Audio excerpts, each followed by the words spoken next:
The royal family, an institution that has endured for centuries, stands as a symbol of unity, tradition, and unwavering strength. Their image, polished and impeccable, is the epitome of stability, offering a sense of reassurance to the British public, as well as to those across the globe who look upon the monarchy with both fascination and admiration. But beneath the carefully crafted facade, tension had been quietly simmering, undetected by most, until it suddenly reached a breaking point that no one could have foreseen. This was a royal scandal, an eruption of discord, and it was all unfolding within the sacred halls of Buckingham Palace. The heart of this conflict lay in the very hands that were meant to uphold the monarchy's legacy, two powerful women, Queen Camilla and Princess Catherine. Both women, for all their grace and dignity, had long been thrust into the limelight, where their every move was scrutinized and analyzed. Queen Camilla, the wife of King Charles, was a woman whose past was marred by public scandal and controversy. Her relationship with Charles before his marriage to Diana had forever altered the royal narrative. For years, her every action had been met with criticism, and she had been relegated to the shadows of royal history, seen as the woman who had torn apart the legacy of Diana, Princess of Wales. Despite her undeniable role in the royal family, Camilla had never truly been embraced by the public, her position as queen consort forever tainted by the whispers of betrayal that still echoed throughout the palace. Meanwhile, Princess Catherine, wife of Prince William, the heir to the throne, had assumed the role of the dutiful royal wife, a position that seemed almost designed for her. Her polished public image, her dedication to charity work, and her grace under pressure had earned her the respect and affection of the British people. But within the walls of the palace, behind the closed doors of royal engagements and private meetings, the tensions between Catherine and Camilla had been slowly growing, fueled by a complex history that few understood. And now, those tensions had reached their boiling point. At the heart of this growing rift was the legacy of Princess Diana, Catherine's late mother-in-law. Diana, whose tragic life and untimely death had captured the world's attention, was a figure that no one, especially Camilla, could ever forget. Her memory loomed large, casting a long shadow over Camilla's own position within the royal family. Diana's legacy was one of love, kindness, and tragic sacrifice, qualities that had made her the people's princess in the eyes of millions.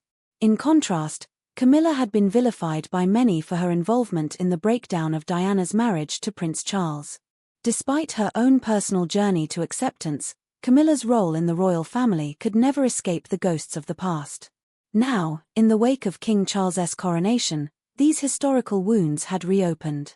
The world had gathered in anticipation of this momentous event, expecting a unified monarchy to emerge, with Charles firmly at the helm of the royal family. However, as the coronation unfolded, a storm was brewing within the walls of Buckingham Palace, one that would forever alter the trajectory of the monarchy. The first signs of trouble emerged long before the coronation itself. Behind the scenes, whispers had begun circulating about the guest list, a seemingly insignificant detail, but one that held far more weight in royal circles than anyone might expect. Queen Camilla, eager to assert her presence and significance within the royal family, had invited no fewer than 20 members of her own family to the coronation. This was a bold move, one that raised eyebrows across the royal household. The Middletons, Catherine's family, had been given only a mere 4 invitations, a stark contrast to Camilla's large and prominent guest list. To some, it seemed a calculated slight, a deliberate move to undermine Catherine's position and to make it clear that Camilla had firmly cemented her place at the heart of the royal family.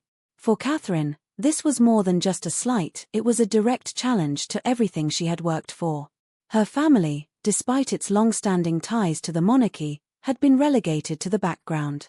In an institution where image and symbolism were paramount, this disparity in the guest list was a subtle but powerful message that could not be ignored. It was a message that spoke volumes about who held power within the royal family. Catherine, who had spent years cultivating a relationship of loyalty and support, was now facing an unprecedented challenge to her position as the future Queen of England. As the coronation ceremony progressed, what should have been a day of joy and celebration quickly turned into an event marked by tension and unease. The atmosphere at Westminster Abbey, which should have been filled with pride and festivity, was instead heavy with an uncomfortable formality. As King Charles and Queen Camilla made their grand exit, the expectations were that the congregation, as per tradition, would bow or curtsy in respect to the newly crowned monarchs. But something extraordinary happened, something that shocked not only those in the abbey but also viewers across the world. When Queen Camilla passed by, not a single courtesy was offered. The silence in the air was deafening, a moment of subtle yet unmistakable protest against her presence. This silent defiance spoke volumes. It was not just a break in tradition, it was a direct challenge to Camilla's legitimacy as queen consort. Even the most loyal subjects of the monarchy in the crowd could feel the shift in the air. The unity that the royal family had long prided itself on seemed to have been shattered in an instant. The carefully constructed image of a united family, one that stood strong against the pressures of the world, was now a fragile illusion. In that moment, it became clear to all who witnessed it that a rift had formed, one that could no longer be ignored. And then there was Prince William. For the first time in years, his normally composed and confident demeanor faltered. His face, often a picture of calm and dignity, now betrayed the weight of the situation. His posture was rigid, his gaze fixed firmly ahead, as if he were struggling to maintain control of the storm that was brewing within his own family. William had witnessed firsthand the growing divide between his wife Catherine and Queen Camilla, and it was now clear that the tension had reached a breaking point. The royal family's unity, long its most enduring characteristic, was on the verge of collapse. The days following the coronation were filled with rumors and speculation. Behind closed doors at Buckingham Palace, the simmering conflict between Catherine and Camilla reached its boiling point. Princess Catherine, frustrated by the ongoing tension and unable to remain silent any longer, requested a private audience with Queen Camilla. The scene was set for an explosive confrontation, one that would take place in the very heart of the royal institution. The room at Buckingham Palace, where the meeting would take place, was steeped in history and power. It was here that decisions had been made that shaped the course of the monarchy, where allegiances had been forged and broken. But this meeting was not to be about politics or royal duties. This was personal. This was about power, influence, and the future of the monarchy itself. When Catherine entered the room, the atmosphere was thick with tension. Camilla, who had long been a figure of controversy, sat with a composed yet guarded expression.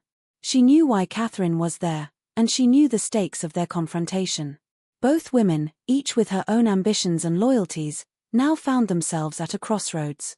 The question was simple: who would emerge victorious in the battle for the future of the royal family? The conversation that unfolded between the two women was not one of reconciliation. It was a showdown, a clash of wills, of history, and of loyalty.